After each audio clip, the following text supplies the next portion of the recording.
Hello, this is Patricia Fitzgerald, and I'm here with Brandon Fouche.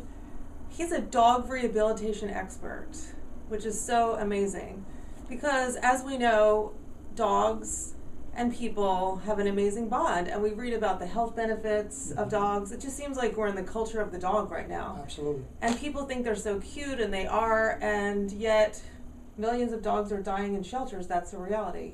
And so many well-meaning owners get overwhelmed with dog behavior when good dogs have some challenging behavior, and a lot of dog guardians don't know how to handle that. So fortunately here in Los Angeles we have what's often called LA's miracle walker, Brandon Fouche. Yes. So glad that we can meet today and I'm happy to be hear here. about all of your wonderful insights to help our dogs and humans coexist peacefully. Exactly. When good dogs go bad. Exactly. But they seem to go good here at Brandon Fouche's Rehabilitation Center. Absolutely. I can't help but notice anytime I visit you, Brandon, I pull up and there are dozens of dogs behind us. I don't hear barking. Right. And when I see them, they seem to be happy and in harmony, and a lot of them are here because of aggression issues, but they seem to be pretty darn happy and peaceful. Yeah. Yet when I go to boarding facilities or rescue facilities or shelters, I hear a lot of the dogs barking and they seem stressed. They don't seem so stressed here. Yeah, well, there's a reason for that. We tend to look at aggression as though it's the boogeyman, okay? And aggression is really the highest form of communication for dogs.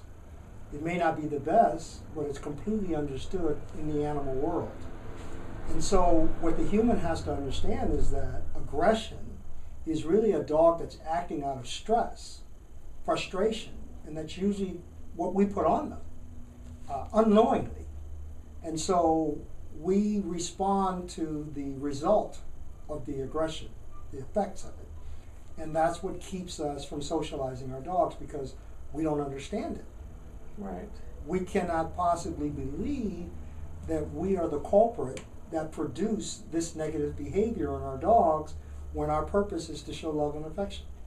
Seems like a lot of the simple, fun things we do with our dogs that seem innocent. I know I represent kind of every dog owner in that I made a lot of mistakes when I first rescued dogs years ago because I wanted to give them all the cute, cuddly things because I felt so sorry for them. They were abused, abandoned, etc. And then within a few weeks, I saw signs of aggression. I panicked. I lived on eggshells. I didn't want the dogs taken away, and I obsessed and tried to learn about dog psychology, and fortunately I found your work, which has been so helpful. Are there some things that we do, in the spirit of, oh, they're so cute, or in the spirit of trying to see them what we think, might be happy, which may be just be excitement, but are there some things that we do that could be triggering aggressive behavior without us realizing it? Well, yeah, absolutely. Mostly everything that we do to interact with our dogs is actually leading into the areas that produce the very behavior that we don't want. And that's because from the beginning of working with dogs, from the very beginning when dogs were actually pulled from wolves and became part of our family life, we never stopped talking to the predatory instinct within the dog. And so, which is just one attribute, okay?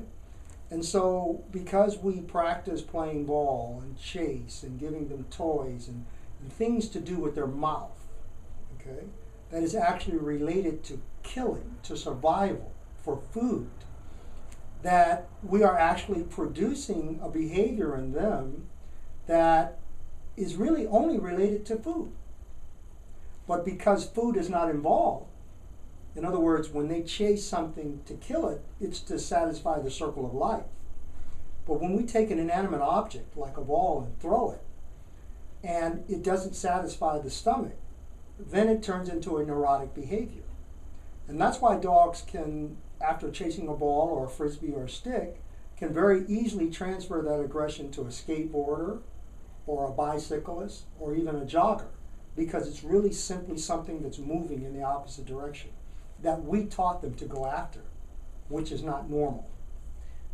That's so interesting because obviously we see so many toys, and the whole idea of fetch is so cute, and we think they're happy, but I realized from learning from you they're excited, and I realized with my own dogs and the various fosters we've had in our home, by following your guidance to not have the toys and to not have the fetch, they seem to accept a new dog into the home a lot easier. They're a lot calmer, yet they're still very happy and they're not complaining about not getting toys. Yeah, because happiness can mean different things to different people just as it can mean to different dogs, right? A person can give you things that they think you might like and that you want, but doesn't necessarily make you happy. But if someone gives you the things that you need, that's much more satisfying, right? So our relationship with our dog is based on giving them what we think they want, which is only creating more of the neurotic behavior because they're not actually getting what they need, which is the leadership. Right. That's such an important point because when we have children, of course, we want to give them what they need. So we know they don't need a lot of candy, but they want a lot of candy, and they'll try to manipulate for the candy. But, you know, we have enough information about what children need, so hopefully most people aren't giving their kids too much candy. Right. However, it seems like well-meaning dog owners do not have the information about what their dogs need. So by giving them what they want, they don't realize they're creating the behavior similar. If you give your kid a lot of sugar, usually that behavior is not good. Absolutely, absolutely. And this is something that has never been taught to people. We've never been taught how to be a leader from the concept of the way nature intended dogs to process information. And so all of the things that we do come out of the thought of human beings. And then we wonder why we're not able to communicate properly. You know, in order to relate to a person, in order for me to relate to you, I have to look at things from your perspective. Okay? So if we're going to have a better relationship with our dogs, then we're going to have to look at things from their perspective. And for so many years, we've only looked at things from our perspective. Okay? Right. And that's our will. Right. Never understanding or knowing how to look at things from the perspective of the dog. And what happens is, when we do this over and over again, the dog begins to give us a deaf ear. Right. Because we don't understand, and they begin to do what they want, what they feel, emotionally, hormonally. And that's the feeling that we're placing in them. Because we're not being a strong leader? Because we're not being a strong leader, because we don't understand them, because we can't possibly believe that they can understand us in the way that we would like for them to. So we always look at them and talk to them like we do children, little babies, goo-goo gaga type things, right? We do things to children when they're really, really young to make them excited. We make noises that make them move, right? And so we apply that same type of child psychology on our dogs. But when they hear that, in their mind they think, how do I address the needs of this situation? And from a hierarchy standpoint, they look at us as being weak, submissive. And this emboldens them to become assertive and dominant over us because we're acting like subordinates. That's so interesting. And I know a lot of people don't feel comfortable being what a strong leader needs to be, meaning they feel like, oh, but the dog wants this, or oh, but he's so cute when he does that. Right. And being a good leader is not about acting out of anger or reacting. It's really about being proactive and being strong in your direction, right, to the dog, so they feel the love. Just like a child, I know with a lot of kids I know, they want to kind of press the limits of parents always. It's born in them. But ultimately, a child feels loved when there are boundaries. Absolutely. Even though they won't let you know that, of course. That's okay. And a dog, I've noticed with my own dogs that I allowed neurotic behavior to develop because I felt sorry for them. So I had to learn the hard way. Many books, lots of money, lots of stress later. However, fortunately I've been able to help, disseminate this information to help other dog owners, which is satisfying. But I can see how you make them neurotic because you're giving them missed signals without knowing it. Absolutely. Dogs are definitely looking for leadership. Their life is based on hierarchy. This is what nature put in them, right? And I can understand why people have a difficulty in communicating from a concept of leadership because it requires that you take control of your life, right? And so it makes us straighten up. And I believe that's why dogs are placed in our lives, because it's the closest thing to nature. It's the closest thing to bringing us back to nature. And so in order for us to give them that love, we're going to have to become more of leaders in order to straighten the dog out and to straighten ourselves out. I believe that a lot of people who may have problems in their life, they have people that they love that actually make them strong enough to make a change. Right.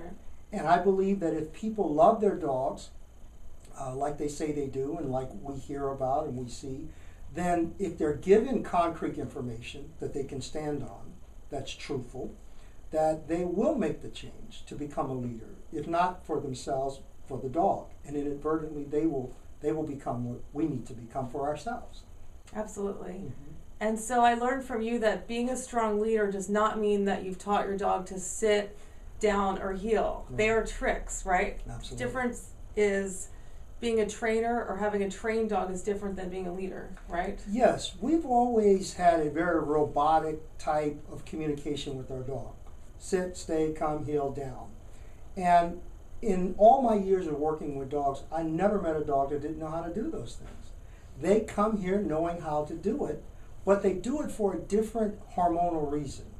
In other words, nature tells a dog to lie down for one reason only, because you're tired, you're resting. And when we tell our dogs to do that, it's not for that reason. We're trying to control other behaviors. Okay? So there is a miscommunication going on there. Training is forcing a dog to do something they already know how to do, but would be doing for a different reason. We don't need to train our dogs. That is a radical thought for the dog guardian and training community. And I look for results, and quite honestly, the reason I started listening to you is because I know of the results you get with severely aggressive dogs. I go, I'm going to listen to this guy. Okay. And then the more I hear what you say, although I resisted at the beginning, no toys, no fetch, the commands, etc. I've seen the difference in dogs, my own dogs, foster dogs in our home, dogs that I know via rescue groups and volunteer organizations. The results are real, even though we have to let go of, seeing that cute response in order to see a healthier, balanced dog, which is a way better feeling than just a cute response. Well, I want to clarify something. When we have dogs that have aggressive tendencies, okay, to other people or to other dogs, that means that somewhere down the line during the fear imprint period or the socialization period, they have misinterpreted the intentions of what we're doing. Okay? So they're confused. And we don't want to do things to bring out the predatory side in that mind. Mm-hmm. Now, dogs that have no aggressive tendencies, you can have a ball or a frisbee or a rope. Now, that dog may be a subordinate dog. Now, subordinate dogs can turn to become assertive and dominant, but they may never become aggressive.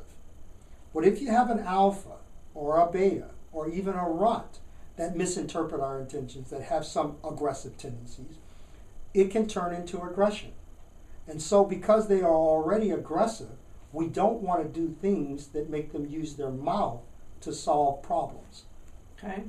How about the idea that when a dog is home alone and someone's at work, they give them the Kong toy, the chew toy, and they say that keeps them busy. Is that keeping them busy, or is that building up frustration? That may be keeping them busy. I call them educational toys. You can take a Kong and put something inside and it'll keep them busy using their mouth to solve that problem, which is actually related to food.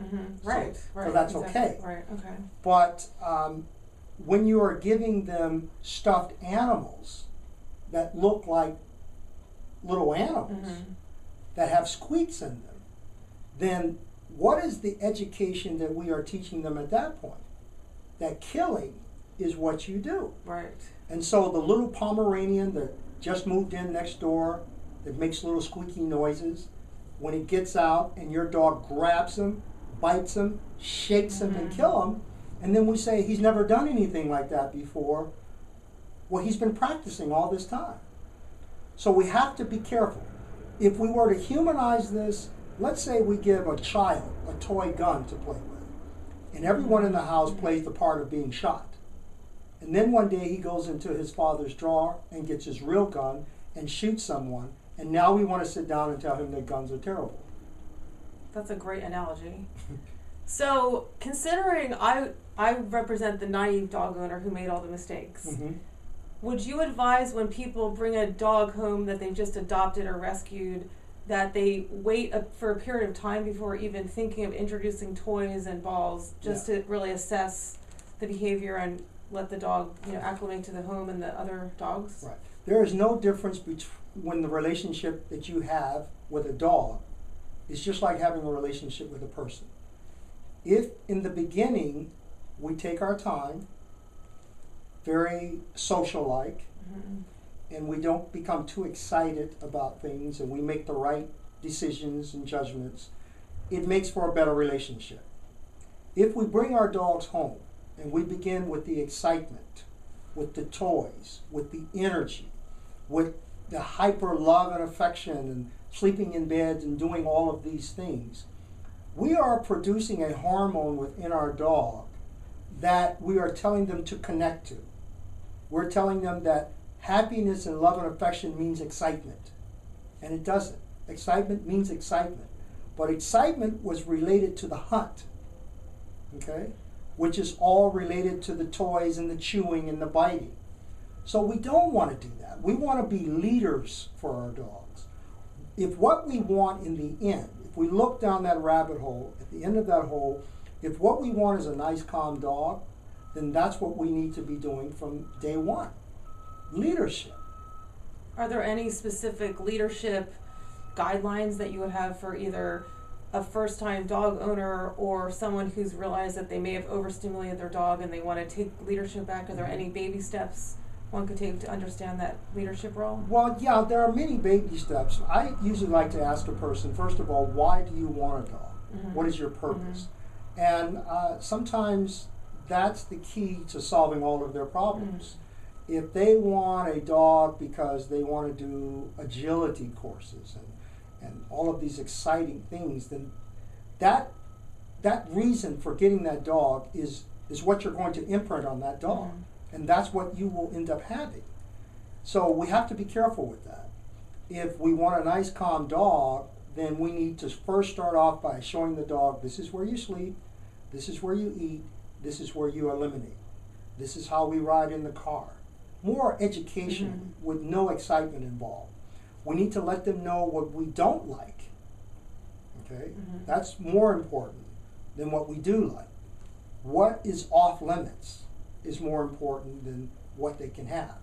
So dogs are very territorial. So they need to know how to behave in the territory that you have created for them. And if that territory requires that the dog is calm, then that's what we need to teach them first. How to control them emotionally. We have never been taught that dogs need to be controlled emotionally. We have never been taught that mental energy is more draining than physical energy. It's always been exercise first. And in my many years of studying dogs that run the street, exercise is not the number one thing. I mean, if I see a dog in front of my place today, tomorrow he's not going to be in Santa Monica, and the next day in Hollywood or down in Burbank. He's only going to be 2 or 3 blocks away. So how can exercise be the most important thing? Exercise makes a dog a better athlete, just like with us, right? So it's not exercise. It's leadership first. It's mental energy to learn how to drain our dogs mentally, because if we drain them mentally, then we drain them physically. As a human, if we're mentally stressed, we're physically stressed. And then love and affection.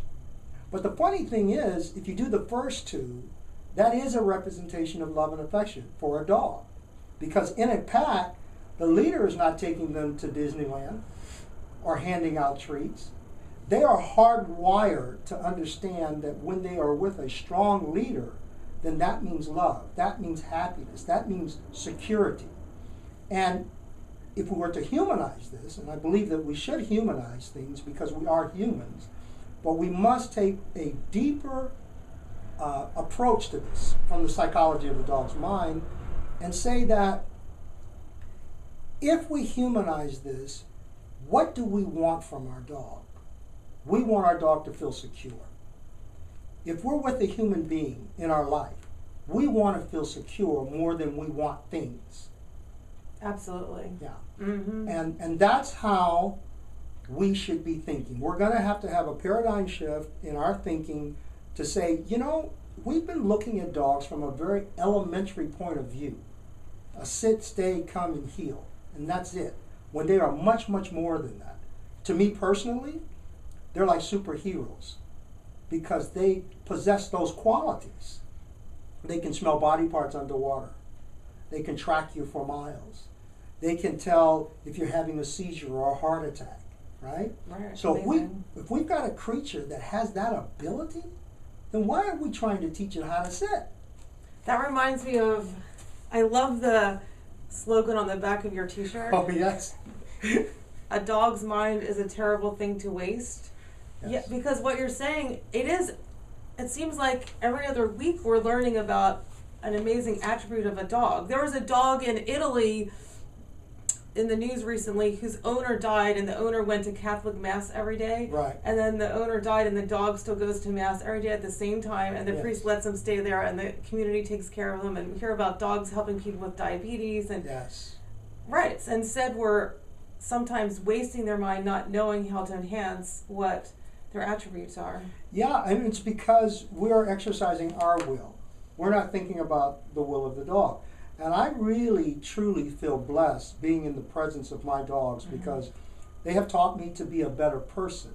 They have taught me to look in the mirror and not look with my eyes because they show limitations, but to look with my heart and find out things that are already there. These hormonal feelings that we have are already here. If the right person comes along, or sometimes if the right dog with another dog comes along, they can produce that hormone that causes balance. And this is what we should be looking for in people and in dogs. So Brandon, it's always so enlightening to be with you. I can never learn enough. And being a good leader is so important. And what I realize is that when I see dogs excited, I can get excited, or that's cute. Mm-hmm. But I realize when I see dogs together living in harmony, I feel deeply happy. Mm-hmm. And I know right behind us there are dozens of dogs that were labeled severely dog aggressive. Some dogs have been in big trouble. Some dogs would have been put down. Some dogs have attacked people. And guess what? They're not so aggressive and they're living in harmony. Exactly. So let's go pay them a visit. All right. Big dogs. Perfect. Scooby. Aww. Scooby-Doo. Aww. And Elise. So beautiful. Aww, so beautiful.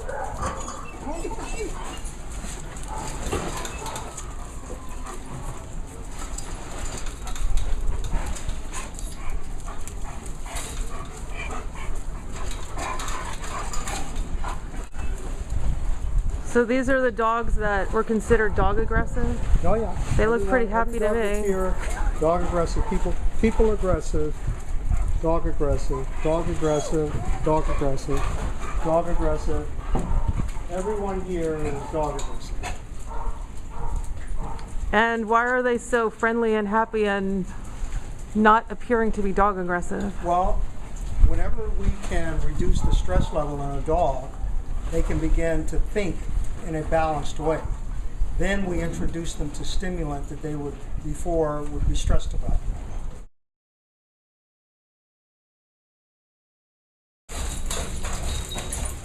So I'm standing here in the midst of aggressive dogs who are labeled troublemakers, and it's pretty awesome to be around these dogs, these dangerous dogs. They don't seem so dangerous. They seem so calm and happy, and what a beautiful thing to just be here among dogs whose lives have been saved thanks to Brandon and understanding the power of the pack. I mean, it's such an honor to be here. It's kind of very emotional for me because I love seeing dogs happy and knowing that where they could have been or not could have been, right? They're alive and well thanks to Brandon Fouche, and I just hope that more and more people learn about The Fouche these way. ways. The Fouche way, exactly. That's right. That's the way. The Fouche way. Wow, that was magical. Just to be around those dogs, they're just so beautiful, that pack, and knowing where they were, where they could have been, and just nothing like really seeing that and feeling that. Yeah, and you feel that energy. yeah, so here at the Fouche Way Rehabilitation Center, you offer a lot of services. You offer rehabilitation, doggy daycare. Yes. You do in-home consultations, and since we have a global audience, you And do phone consultations. Absolutely. Right. And then you have a radio show. Yes, weekly. the Fouche Way Radio Right. Show on latalkradio.com, channel 2. It's called the Fouche Way. And I know that all this information, including where to find the radio show, can be found on your website, Yes. brandonfouche.com. Yeah.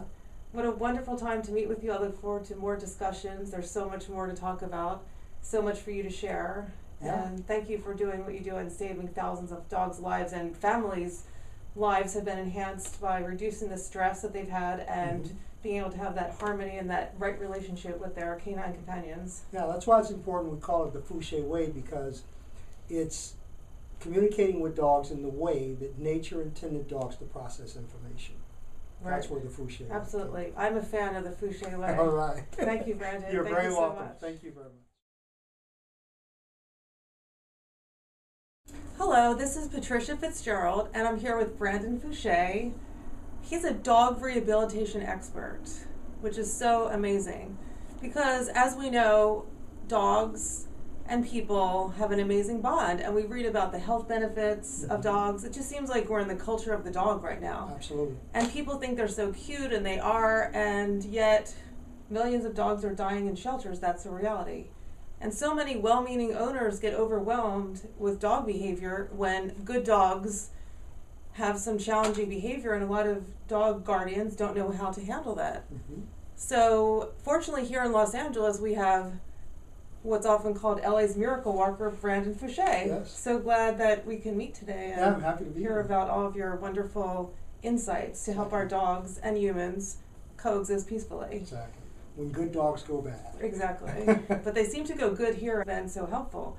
Are there some things that we do, in the spirit of, oh, they're so cute, or in the spirit of trying to see them what we think, might be happy, which maybe just be excitement, but are there some things that we do that could be triggering aggressive behavior without us realizing it? Well, yeah, absolutely. Mostly everything that we do to interact with our dogs is actually leading into the areas that produce the very behavior that we don't want.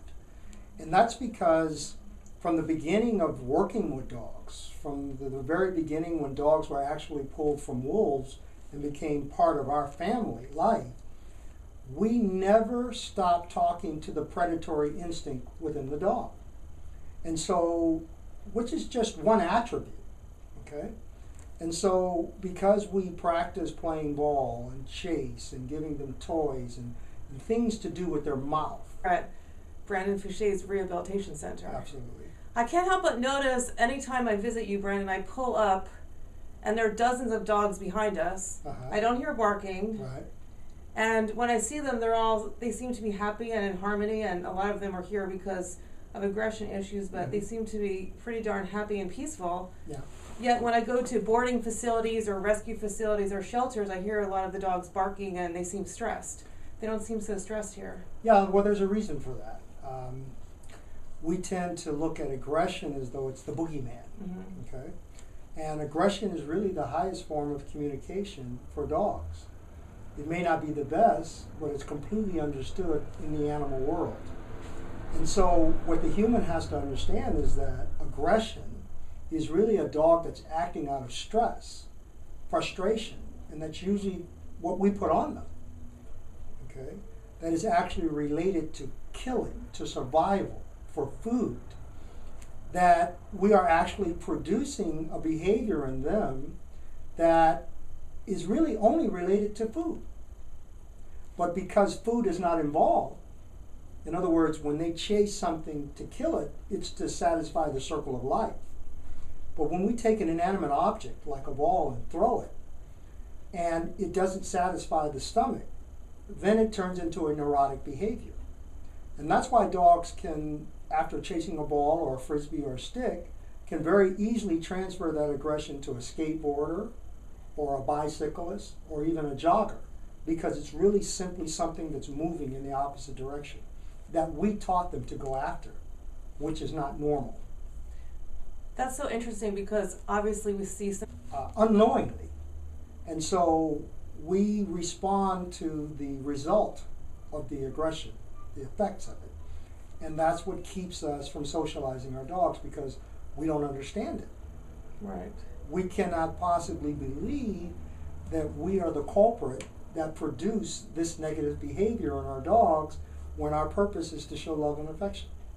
Seems like a lot of the simple, fun things we do with our dogs that seem innocent. I know I represent kind of every dog owner in that I made a lot of mistakes when I first rescued dogs years ago because I wanted to give them all the cute, cuddly things because I felt so sorry for them. They were abused, abandoned, etc.